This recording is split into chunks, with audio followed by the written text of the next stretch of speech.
마지막 강의입니다. 제3강입니다.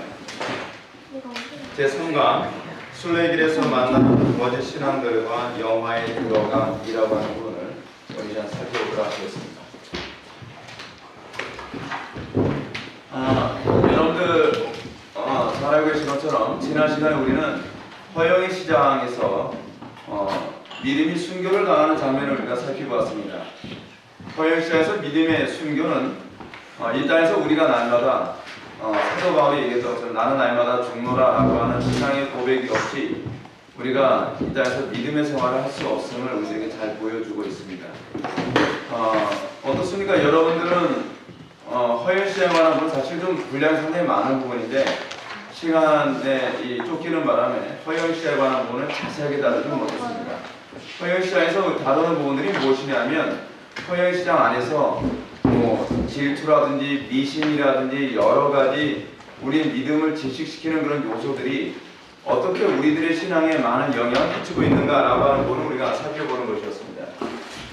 오늘 이제 지난 시간에 이어서 허영의 시장을 떠난 크리스찬이 이제 소망이라는 새로운 친구를 만나는 장면을 보여야 됩니다. 여러분들 교재를 한번 보시게 되면 크리스찬은 허영의 도시 감옥에서 탈출하여 간신히 목숨을 건진 후에 순례길을 가는 가운데 소망을 만난다. 소망은 허영의 시장에서 크리스찬과 믿음이 굳굳하게 신앙을 지키는 모습을 보고 감동을 받아서 스스로 소망이라는 이름을 짓고 순례길을 걷게 된 사람이다. 기독교 강의에서 이런 표현이 나옵니다. 우리는 믿음의 희생을 통하여 소망으로 살아가는 존재이다. 여러분, 우리는 어떤 소망으로 살아갑니까? 제가 이제 목표의식에 관해서 어저께도 말씀드렸습니다. 이 땅에서는 소망 없이는 살 수가 없습니다. 근데 문제는 뭐냐면 어디에다 소망을 두고 살아가느냐에 관한 문제입니다. 자연인들, 그러니까 세상 사람들과 기독교인의 차이가 무엇이냐면 소망이 있느냐 없느냐의 차이가 아니라 어디에 소망을 두며 살아가느냐에 관한 그 문제입니다.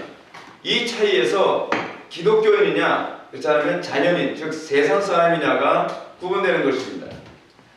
여러분, 세상 사람들도 소망을 가지고 있으면 이 소망을 성취하기 위해서 그에 합당한 대가를 치른다는 거 여러분 아시죠?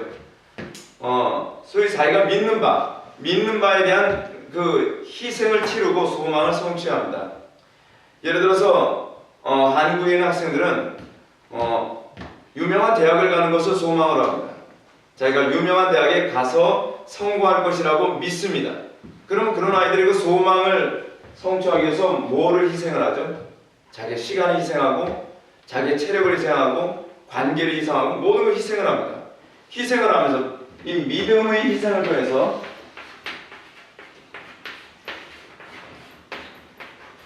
믿음의 희생을 통해서 소망을 향해 달려가는 것입니다. 사도 바울이 로마서 12장 1절에서 너희가 그 은혜를 형제들아 내가 하나님의 모든 선하심으로 너희를 권하노니 너희 몸을 하나님이 기뻐하시는 거룩한 산 제물로 드리라. 이는 너희가 드릴 영적 예배니라. 성도는 여러분, 인간의 존재 자체가 항상 예배의 연속입니다. 근데 이제 우리는 문제가 뭐냐면 나는 무엇을 예배하며 살아가느냐에 관한 이 문제입니다. 나는 무엇을 예배하며 살아가는가? 인간의 존재는 원래 종교적인 존재다 보니까 예배하지 않고 살아갈 수가 없습니다. 제가 지난 시간에도 여러분한테 말씀드렸던 것처럼 요즘에 굉장히 한국 사회 안에서도 마니아층이 굉장히 많다고 그러지 않습니까? 이 마니아층들이 무엇인가 예배하고 무엇인가 거기에 자기를 희생하며 살아갈 때 뭔가 자기가 살고 있다고 생각을 하는 겁니다. 무엇인가 우리가 희생하며 무엇인가 우리가 예배하며 살아가는 것. 근데 이제 끊임없이 여러분들 그 출애굽기 32장을 보면 출애굽기 32장에 무슨 사건이 나오죠? 황금 송아지 사건 나오죠? 황금 송아지 사건. 황금 송아지 사건이 나는데 이 황금 송아지가 뭡니까? 황금 송아지가 애고의 신입니까?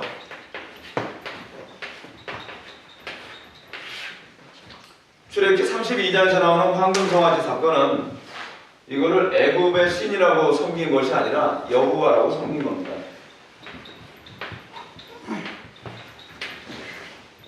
여호와 하나님이라고 믿고 섬긴 거죠. 그죠? 근데 문제는 뭐냐면 여호와 하나님에다가 제사의 것을 투영하여 그것을 가지고 소망을 가지고 어디를 가고 있어요? 가나안 땅을 가겠다라고 얘기하고 있다는 겁니다. 오늘날 교회 안에서 많은 사람들이 내가 기독교인입니다. 내가 예수 믿습니다. 제가 여러분한테 말씀드렸죠. 여러분들이 예수 믿는다고 할 때 여러분들이 믿는 예수의 내용이 과연 무엇입니까? 여러분 이거 우리가 정말 철저하게 냉정하게 이 부분을 점검하지 않는다고 한다면 어떤 문제가 발생하냐면 하나님의 심판대 앞에 딱 섰을 때 나는 예수 믿는다고 생각을 하고 나는 당연히 나는 하나님께서 내가 죄 없다고 선언하시고 천국으로 보내시겠지. 한데 한 번도 본 적이 없는 분이 앉아 계시는 거예요. 본 적 없는 분이 저를 모른다고 얘기하시는 거예요. 여러분 심각한 거 아니겠습니까? 너 나 아니? 그래서 당신 누구예요? 나 예수다. 내가 아는 예수하고 다른데요? 내가 아는 예수는 어떤 예수예요? 막 황금 그 옷을 입고 화려하고 막 그런 예수인데 우리가 하나님의 심판대 앞에서 만나는 예수는 보잘것없고 그리고 손바닥에 못자국이 있고 허리에 창자국이 있는 그런 예수란 말이에요. 예수님이 그런 질문 하시겠죠. 너 흔적 있니? 나를 아는 흔적 있니? 넌 나와 같은 이 못자국이 있니? 나와 같은 창자국이 있니? 라고 질문을 던지겠죠. 우리가 이 땅에서 내가 어떤 예배를 하고 있느냐에 관한 문제는 아주 심각한 문제입니다. 이것은 초대교회 때서부터 계속적으로 우리에게 던져진 질문입니다. 근데 우리는 내가 종교를 가지고 있다는 그 자체만으로 내가 교회에 다니고 있다는 그 자체만으로 당연히 나는 신자일 것이라고 생각하는 이 부분에 관해서 보면 이제 오늘 세 번째 강의는 정말 거짓된 신앙들이 과연 어떤 유형으로 우리에게 나타나는가를 우리에게 얘기해 줍니다. 칼빈의 기독교학을 보면 믿음이 그 자체에서 소망을 낳고 소망을 드러낸다고 하는 것이 낫겠다. 이 소망이 없다면 아무리 세련되고 유려하게 믿음을 논한다 할지라도 우리에게 믿음이 없다는 것이 확실할 것이다. 여러분들이 믿음을 가지고 있다. 나 믿음 있습니다. 나 예수님 영접했고요. 나 믿음 있습니다. 라고 얘기를 합니다. 근데 그 믿음은 항상 어디를 향하게 만드냐면 여러분들이 믿는 그 믿음은 여러분들이 어떤 곳에 소망을 두는 것과 관련을 맺고 있습니다. 제가 여러분한테 어저께 그거 말씀드렸죠. 하나님 믿는데 거기에 뭐 하라고요? 올인하라고. 올인. 우리가 믿는 대상에 올인하게 되었다는 거 여러분 알고 계십니까? 우리가 예를 들어서 우리가 예수를 믿게 된다면 우리에게서 나와야 되는 신앙 고백이 뭐냐면 그리스도가 나의 전부입니다 라고 고백할 수 있어요. 이제 좀 이따 우리가 이제 뒤에서 무지에 관한 얘기가 나오게 되는데 거기서 무지에 대한 그 무지가 그러니까 소망이 내가 무지였습니다 라는 얘기를 먼저 합니다. 근데 그 무지의 내용이 하나 뭐냐면 나는 그리스도에게서 아름다움을 전혀 발견하지 못하고 있었더라고요. 여러분 버나드의 시에 그런 내용이 나오죠. 구주를 생각만 해도 이렇게 좋거늘 그 얼굴 배울 때야 얼마나 좋으랴. 여러분 우리가 그리스도를 사랑한다고 했을 때에 정말 그리스도가 나의 전부인지를 하나님께서 끊임없이 여러분에게 질문을 던져 수많은 사건을 통해서 수많은 문제를 통해서 수많은 어려움을 통해서 하나님은 우리에게 질문을 던집니다. 내가 너에게 전부라는 거 확실하니? 내가 너에게서 최고라는 거 확신하니? 진짜 내가 너에게 전부라고 한다면 그거 나한테 포기할 수 없겠니? 여러분 바울에 대한 입장에 관해서 여러분 바울은 결혼한 사람이라는 것이 학계에서 정설입니다. 알고 계시죠? 그렇죠? 바울은 결혼한 사람입니다. 근데 바울은 그 와이프가 없습니다. 와이프가 없는 이유가 무엇인가? 두 가지로 해석을 합니다. 하나는 뭐냐면 사별했을 것이다. 또 하나는 뭐냐면 이혼 당했을 것이다. 그 왜 이혼을 당했을까요? 사도 바울이 이단의 이단을 믿는다는 이유 하나만으로 유대인인 자기 와이프가 사도 바울을 거절했을 거라는 것이죠. 여러분, 사도 바울은요, 예수를 믿는 것 때문에 사실은 모든 걸 다 잃은 사람입니다. 예수를 믿기 때문에 그 예수를 믿는 믿음 안에서 그것이 전부라고 믿기 때문에 모든 것을 다 포기할 수 있었습니다. 우리는 그걸 뭐라고 얘기하죠? 그거를요? 비용 계산이라고 하죠. 비용 계산. 우리가 예수를 믿게 됐을 때 우리는 예수가 가장 소중하고 예수 안에 모든 것이 있다는 것을 우리가 믿는 믿음 안에서 살 때 우리가 예수 믿는 것에서 딜레마에 빠지지 않습니다. 그러므로 여기서 소망이라는 사람의 등장은 허영의 도시에서 믿음이 결과로 나온 사람입니다. 흥미롭죠? 소망이 어떻게 허영의 도시에서 나왔죠? 믿음의 희생을 보고 나왔습니다. 믿음의 고백을 보고 나왔습니다. 믿음과 대화를 하는 가운데에 그 소망이 나왔습니다. 아주 탁월한 문학적 표현이죠. 우리의 믿음이 어디서 나옵니까? 여러분들이 희생하는 것에서 소망이 나온다는 거 알고 계십니까? 희생하지 않으면서 소망을 기대할 수가 없습니다. 예를 든다면 대학 입시를 코앞에 두고 있는 애가 공부를 하지 않으면서 애가 좋은 대학을 소망한다고 얘기한다면 그거는 뭐죠? 헛소리하는 거죠. 그죠? 그건 헛소리하는 겁니다. 대부분 아이들이 제가 고3 때 이런 일이 있습니다. 고등학교 1학년 딱 들어가면 모든 학생의 목표가 서울대입니다. 서울대, 연고대, 적어도 스카이는 들어가야지. 1학년 때 열심히 공부하다가 성적이 안 나오면 그냥 서울 근교. 점점 이렇게 목표가 좀 겸손해져요. 점점. 2학년 들어갑니다. 2학년 들어서 열심히 공부하는데 이제 잘 안 되면 그냥 4년제 대학. 그러다가 이제 나중에 고3 돼서 막 코피 터기게 공부하잖아요. 고3 되면 다 공부 열심히 하거든요. 그러면 이제 뭐라 하냐? 전문대로 들어오니까 대학이라도 들어왔으면 좋겠다. 근데 그 중에서 이런 애가 있어요. 공부 하나도 안 하면서 나 좋은 대학 갈 수 있다고 생각합니다. 우리는 그 소망을 뭐라고 얘기하죠? 헛된 소망이라고 얘기하죠. 헛된 소망. 우리가 하나님의 나라와 영광에 아무것도 희생하지 않으면서 우리는 영원한 천국의 소망을 둔다고 얘기하고 있어요. 여러분들이 영원한 천국의 소망을 두고 살아가고 있습니까? 여러분들이 영원한 천국의 소망을 두고 살아가고 있다는 증거가 뭐죠? 증거가? 번역은 지금 그 부분에 관해서 독자들에게 질문을 던지고 있습니다. 여러분들이 소망을 거는 것은 반드시 대가를 치르게 되어 있다는 것.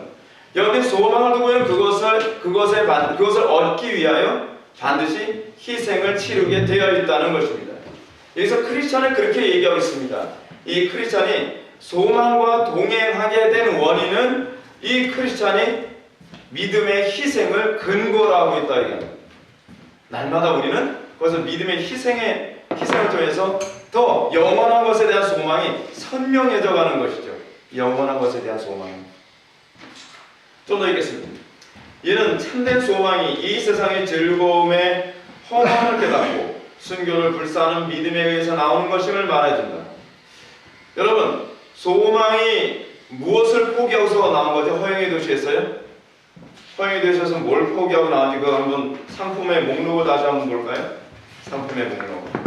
집, 땅, 직위, 명예, 진급, 직함, 고장, 왕국, 정욕, 쾌락, 모든 종류의 향락, 매춘부, 포주, 아내, 남편, 배우자죠, 자녀, 주인, 하인, 생명, 피, 육체, 영혼, 금, 은, 진주, 보석, 이 모든 것을 희생하고 그리고 소망을 얻게 된 것입니다.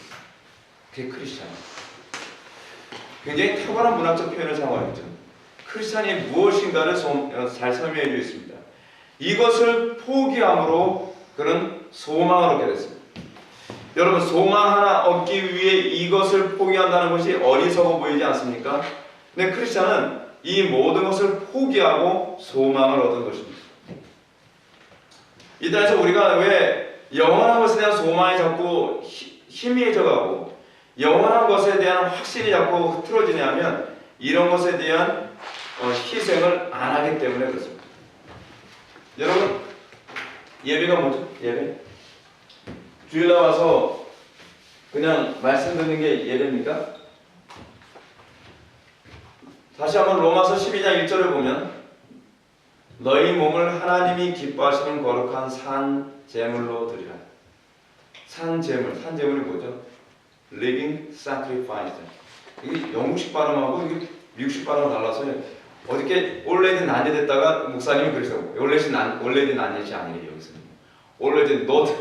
그래서 죄송합니다. 탐 라이트가 아니라 톰 라이트라면서요. 그래서 여기서는 여기 발음하고 미국식 발음, 우리가 학교에서 배운 발음하고 달라가지고 약간 좀 당황스러워요. 그냥 알아서 알아들으세요. 제가 발음이 안 좋으니까. 날마다 우리가 뭐예요? 우리의 삶을 희생하는 거예요. 그게 산 희생, 산 예배죠. 여러분들 매 주일내마다 공적 예배를 드립니다. 근데 여러분 공적 예배가 여러분들에게 어떤 질문을 던지고 있는 것이냐면 여러분들은 어디에 소망을 두며 살아가고 있습니까? 라고 자꾸 그 질문을 던지고 있는 거예요. Living sacrifice. 날마다 우리를 살아있는 희생을 하는 거예요. 옛날에는 뭘 희생했죠? 짐승을 희생했죠. 근데 이제는 우리가 예배자로 살아가기 위해 여러분 예배할 때 우리가 꼭 빠져서는 안 되는 목록이 있죠. 헌금. 근데 그 헌금은 상징이라니까요. 믿음의 상징이에요. 얼마나 많은 액수를 했느냐가 중요한 것이 아니라 우리가 헌금을 할 때 어떤 의미를 갖고 있는 거죠? 나의 삶이, 나의 전 인격이 하나님께 드려지는 제물 되겠습니다. 하나님의 말씀 앞에 나의 정과 육을 못 받겠습니다. 나는 날마다 죽겠습니다. 라고 그 고백하는 겁니다. 근데 그 고백을 할 때 어떻게 해요? 거기서 소망이 와요. 세상의 것을 포기했을 때 영원한 것에 대한 소망이 보이기 시작해요. 근데 세상의 것을 포기하지 않으면 영원한 것에 대한 소망이 안 보여요. 뭐에 대한 소망이 보이냐면 남편을 소망으로 두고 아내를 소망으로 두고 명예를 소망으로 보이고 성공의 소망으로 보이고 쾌락의 소망으로 보이고 유흥의 소망으로 보이는 것이죠. 그래서 우리는 이것이 하나님을 섬기는 예다라고 우리는 말하고 너무 좋아한다는 사실입니다. 바빙크의 말 한번 들어봅시다. 바빙크는 성도의 생명은 소망을 그 내용으로 한다라고 얘기합니다. 성도의 생명은 그 소망을 내용으로 합니다. 우리는 소망만 있으면 살 수가 있습니다. 지금 나라가 시끄럽죠. 나라가 시끄러운데 우리는 그래도 우리가 어떻게 우리가 살 수 있죠? 소망이 있기 때문에. 어디에 소망이 있죠? 하나님께 소망이 있기 때문에 그래요. 옛날에 유대인들이 아우슈비츠 수용소에 갇혀서 엄청나게 잔인하게 학살당하지 않았습니까? 그렇게 잔인하게 학살당하는 가운데서도 그들이 그 어두운 정말 기억을 떠올리면 흑백 사진처럼 떠오르고 기억을 떠올리면 정말 어둠처럼 느껴지는 그 가운데서도 그들이 인내할 수 있는 근거가 있었다고 합니다. 신라 같은 소망입니다. 우리가 어둠 같은 이 세상에서 우리가 인내하며 갈 수 있는 것은 영원한 것에 대한 소망이 그렇게 만들어야만 합니다. 바빙크는 이렇게 얘기합니다. 신자들의 생명 전체는 소망에 의해 지탱되고 인도된다. 소망이 그들의 삶의 방식을 특징짓는다. 어쨌든 소망은 죽은 것이 아니라 살아있고 활동하며 강력한 것이다. 소망은 하늘의 기업을 향해 손을 내밀고 신자들을 거기에 메어둔다. 소망은 그들로 하여금 또한 그리스도의 본을 따라 거룩한 삶을 살도록 초대하고 능력을 입혀준다. 산 소망을 위한 중생은 동시에 새로운 거룩한 삶을 위한 중생이다. 바빙크 표현이 아주 탁월하지 않습니까? 산 소망에 대한 중생은 오직 새로운 거룩한 삶을 위한 중생이다. 우리가 이 땅에서 세상 사람들과 구분되어지는 이 중요한 그 근거가 어디 있습니까? 여러분, 우리가 그 창세기에 보게 되면은 하나님께서 빛과 어둠을 나누사라고 얘기하죠. 그렇죠? 빛과 어둠을 나누사. 요즘 우리 큰아들한테 그 영어를 가르치는데 나눈다는 단어가 두 가지가 있잖아요. 그렇죠? divine이라고 하는 단어하고 separate라고 하는 단어가 있잖아요. separate와 divine이 과연 무슨 차이가 있는가? 동일한 같은 질을 두 개로 나눌 땐 divine이라는 단어 사용한다고 하더라고요. separate는 뭐죠? 완전히 질이 다르게 나누는 거죠. 빛과 어둠을 나눌 때 separated. 하나님께서 우리를 어떻게 하시죠? 우리가 거룩한이라는 단어가 여러분 뭐냐면 우리 거룩하면 어떤 영어 단어 떠올립니까? 뭐 홀리 뭐 그런 것들. 근데 거룩이 그런 의미가 아니에요. 히브리의 원어는 카도시라고 하는 단어가 이거는요. 이 분리 개념이에요. 분리. 빛과 어둠을 separate, 분리시키는 구분됩니다. 여러분, 우리의 영광이 무엇입니까? 요즘 우리 한국 사회 안에서 아이들이 학교를 가거나 직장생활 또는 어른들이 직장생활하면서 내가 다른 사람들과 자꾸 이렇게 좀 다르게 보이는 걸 굉장히 좀 두려워하는 경향이 많이 있어요. 식사하면서 기도를 하게 되면 나는 저 사람과 뭐 이게 구분되잖아요. 남들은 자 우리 밥 먹읍시다 하는데 직장에서 밥 먹읍시다 하는데 남들 숟가락 들고 있는데 우리는 뭐예요? 기도하죠. 그럼 남들이 저 뭐야? 뭐죠? 거기서부터 우리는 separate, 분리되는 거거든요. 우리는 삶 속에서 우리는 특정 어떤 사건이 있을 때 남들이 다 뇌물 받을 때 난 뇌물 받지 않습니다. 거기서 뭐죠? 여러분 우리가 그렇게 살면요 칭찬 안 해줘요. 세상 사람 그죠? 교사들이 예를 들어서 요즘 이제 그렇게 못해야 되는데 김영란 법 때문에 남들 뇌물 받을 때 어떤 사람이 나는 뇌물 안 받아요. 그럼 뭐죠? 너 잘났다. 재수없어. 이런 소리가 나오죠. 근데 우리는 거기서 사실은 그것이 우리의 영광이거든요. 세상 사람들과 다르게 보이는 게 우리의 영광인데 우리는 그걸 부끄러워한단 말이에요. 그게 거룩이거든요. 세상 사람들과 다르게 보이는 것. 근데 그것이 우리가 어떻게 가능하냐? 이 거룩한 삶이 어떻게 가능하냐? 이게 예배자로 삶을 살 때만 가능한 거예요.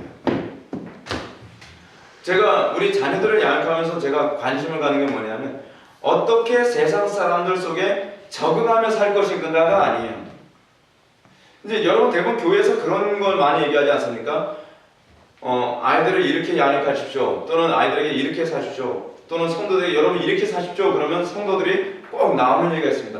목사님 그렇게 하면요 학교생활 애들 적응 못해요.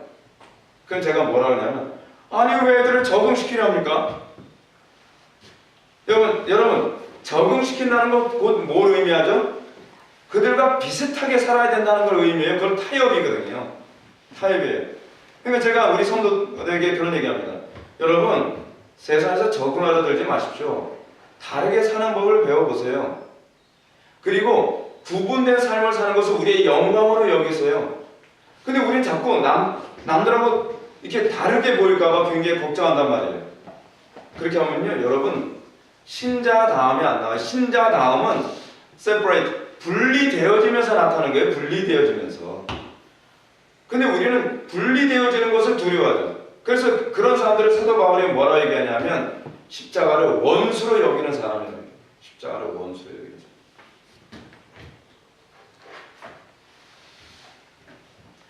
자, 그러면서 우리가 첫 번째 보이는 두 마음을 만납니다. 근데 여러분 제가 이거 강의를 만들면서 좀 실수한 게 하나 있어요. 두 마음을 만나기 전에 누구를 먼저 만나냐면 사심이라는 사람 만납니다. 사심.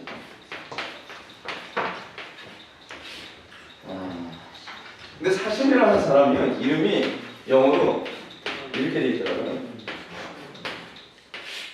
by and. 이게 어떤 식으로 번역을 하는 게 좋을까? 이제 뭐 사심이라는 번역도 좋은데 이 by and가 뭐냐면요. 제일 좋은 번역이 이거 같더라고요. 이기적인 동기. 순례길을 가는데 이기적인 동기예요.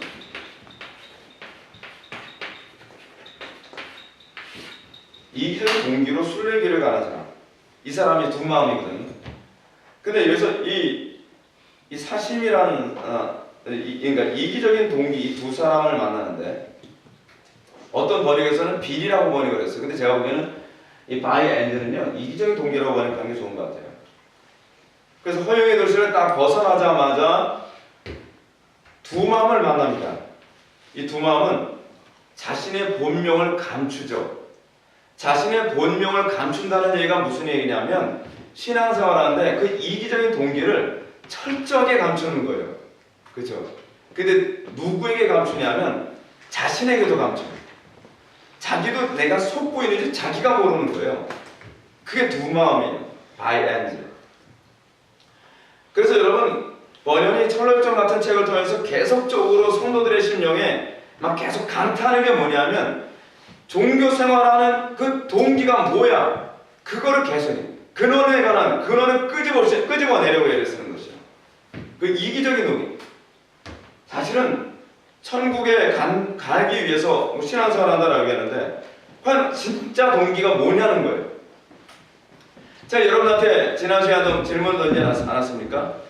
여러분들의 신앙생활의 동기가 뭐예요? 예수 때문이에요? 청교도들은 이렇게 얘기합니다. 내가 천국에 가지 못할지라도 그곳에 예수가 계신다면 나는 그곳에 가기 원하는, 지옥에 예수가 계신다면 나는 지옥이라도 갈 마음이 있습니다. 더 정말 선명한 동기죠. 선명한 동기. 순례의 동기가 무엇인가? 이래서 이 두 마음은요, 두 마음의 특징, 이 바이 엔즈의 특징이 뭐냐면 달변이라는 도시에서 떠나서 천성을 향하여 가는 사람이라고 얘기합니다. 그들이 소위 출발이 어디예요? 달변이에요. 달변이라는 얘기는 무슨 얘기냐면 자기의 동기를 기가 막히게 잘 감추는 사람이라는 거예요. 근데 그 잘 감추는데 어떻게 감추냐면 내 자신에게도 계속 감추는 거예요. 아니야. 나는 그래, 그리스도 때문에 나는 신앙생활 하는 거일 거야. 계속 사실 삶 속의 열매는 그게 아니라 삶 속의 열매는 끊임없이 세상의 것에 소망을 두고 살아감에도 불구하고 계속 그런 식으로 자기 자신을 속여나가는 것이죠. 그의 증조부는 뱃사공으로서 한쪽만 바라보면서도 다른 쪽으로 배를 저어 많은 돈을 모은 분이라고 얘기합니다. 표현이 기가 막히죠. 노를 줬는데, 그러니까 눈은 세상을 향해서 가면서 배는 어디로 줘요? 영원한 천사에서 젖는 거예요. 여러분, 이 바이 엔즈와 관련된 사람들이 어떤 사람이죠? 로세처죠, 로세처. 자, 로세처를 내보십시오. 여러분, 로세처에 관해서 천사가 뭐라고 경고합니까? 절대로 어디를 쳐다보지 마라. 뒤를 돌아보지 마라. 절대로 소돔과 고모라 성을 쳐다보지 말라는 겁니다. 그리고 어디만 향해야 돼요? 거기 나와서 소아성 향하고만 무조건 달려가는 거예요. 분명한 목표. 절대로 두 마음을 품어서는 안 되는 것을 사실은 로세처를 통해서 보여주고 있죠. 그래서 뒤에서 로세처에 관한 얘기가 나와요. 로세처에 관한 얘기가. 로세처에 관한 얘기가 사실은 제가 이 교재에서는 언급하지 않았는데, 이 사심에 관한 얘기가 나오고, 그 다음에 뒤에서 뭐가 나오냐면, 대마가 나오고, 대마가 난 다음에 로세처에 관한 얘기가 나오거든요. 근데 이 강연을 다 만들다 보니까 이걸 생략한 게 좀 있어요. 근데 로세처야말로 두 마음의 전형인 거예요. 몸뚱아리는 세상에서. 근데 여러분, 오늘날 이게 교회 안에 그대로 나타났다는 거 아십니까? 몸뚱아리는 예배당 안에 있어요. 몸뚱아리는 예배당에 있는데 마음은 어디예요? 세상에 있어요. 이게 바이 엔즈예요. 이기적인 동기로 신앙생활을 시작합니다. 그래서 많은 사람들이 예배당에 오는데, 예배당 오는 이유가 뭐냐면 예배당 와서 뭔가 얻을 게 있길 바랍니다. 뭔가 그 이익을 보기 위해서 그 교회를 찾는 것이죠. 그래서 이 교회를 찾는 목적 자체는 한국 사회 안에서 심각한 게 뭐냐면 바른 말씀, 정말 하나님의 뜻대로 바르게 살게 해줄 수 있는 교회를 찾아다니는 것이 아니라 내가 가서 이익이 될 만한 교회를 찾아다니는 거예요. 여러분, 과연 이런 사람들이 옛날에 카타콤 같이 시체가 썩어 들어가는 그런 그 예배당에서 사람들이 예배를 하려고 했을까요? 바이에 이제 전해진 모습이죠. 그리고 그의 아내는 속임수 마님입니다. 속임수 마님. 속임수 마님의 딸로서 뛰어난 교양과 예의 범절을 갖추고 있어서 누가 보더라도 정숙하고 덕이 있는 여인으로 보인다. 무슨 얘기죠? 너무나 외적으로 자기 자신의 신앙을 잘 감춰서 누가 보더라도 이 사람은요 정말 정숙한 사람, 누가 보더라도 정말 경건한 사람이에요. 누가 보더라도 정말 신앙이 좋은 사람처럼 보여요. 근데 문제가 무엇인가? 마음은 세상에 있다는 거죠. 두 마음은 종교적인 차이점을 보입니다. 첫째는 결코 세상의 풍조에 거스르는 법이 없습니다. 그 두 두맘이 어떤 사람인가라고 이런 사람들을 점검하는 중요한 신경성이 뭐냐면 세상 풍조에 굉장히 잘 따라다녀요. 세상 풍조에. 이 두마음과 같은 그 교회들은 그렇지 않습니까? 요즘 유행이 뭐래? 한국 교회 안에서도 이게 참 심각해요. 요즘 교회들은 뭐 좋아한대? 경배 찬양 좋아한다 그러면 경배 찬양 우르르. 경배 찬양 한물 가면은 뭐예요? 큐티 운동이 유행이다 그러면 큐티 운동 우르르. 두나기 운동이 유행이다 그러면 두나기 운동을 우르르. 알파가 유행이다 그러면 알파가 우르르. 뭐 은사주의다 그러면 은사주의로 우르르. 뭐 교회 안에서 요즘 뭐 영어 예배가 유행이다 그러면 영어 예배 우르르. 그 한물 가면 이제 안 해요. 교회 자체가 두마음이에요. 도대체 저는 그런 분들 목회를 하면서 그분들의 목회 목적이 뭔지 모르겠어요. 목회 목적이. 성도들을 어디로 인도하려고 목회를 하는지 그분들은 감을 못 잡고 있는 것 같아요. 목회의 궁극적 목적은요, 성도들로 하여금 그리스도만 바라보게 하는 거거든요. 근데 그리스도만 바라보게 하는 것이 아니라 세상을 바라보게 만들어요. 강단에서 무슨 설교하죠? 여러분, 암에 걸리지 않은 방법, 오늘은 그거 설교했습니다. 암에 걸리지 않은 방법은요, 그냥 의사 선생님이 얘기하는 게 훨씬 나아요. 쓸데없는 소리 많이 하죠. 쓸데없는 소리. 교인들이 교회 오는 목적은요, 다른 데서 얻을 수 없는 내용을 듣기 위해서거든요. 그것이 뭐냐면 하나님에 대한 계시거든요. 하나님이 어떤 분이신지 그걸 알기 위해서 교회로 오는 거거든요. 근데 그거에 대해서 관심이 없죠. 듣는 사람도 관심이 없고 말하는 사람도 관심이 없고. 그래서 두마음은 첫 번째로는 결코 세상의 풍조를 따르는 법이 없고요. 둘째는 종교가 잘 나가는 은빛 시대에 항상 최고의 열심을 낸다는 겁니다. 실버 에이지. 그죠? 뭔가 옛날에 차에다가 꼭 익두스 마크 이렇게 붙이고 다니지 않았습니까? 기독교 잘 나갈 때요? 이거요. 익두스 마크. 익두스 마크 좀 붙이고 다니면 좀 있어 보이죠? 차 뒤트렁크에 있는 데다 꼭 성경책 하나 넣고. 그러면서 나 기독교인이다. 이거 티내고 돌아다니는 게 일종의 어떤 브랜드가 돼버렸어요. 그래서 한동안 한 80년대, 90년대 그때는 죄다 차 뒤에다 익두스 마크 붙이고 돌아다녔죠. 근데 요즘에는 익두스 마크 잘 안 붙여요. 왜냐하면 이제 실버 에이지 지났거든요. 은빛 시대 지났어요. 내가 기독교인이라는 게 이제 조금씩 창피해지기 시작하는데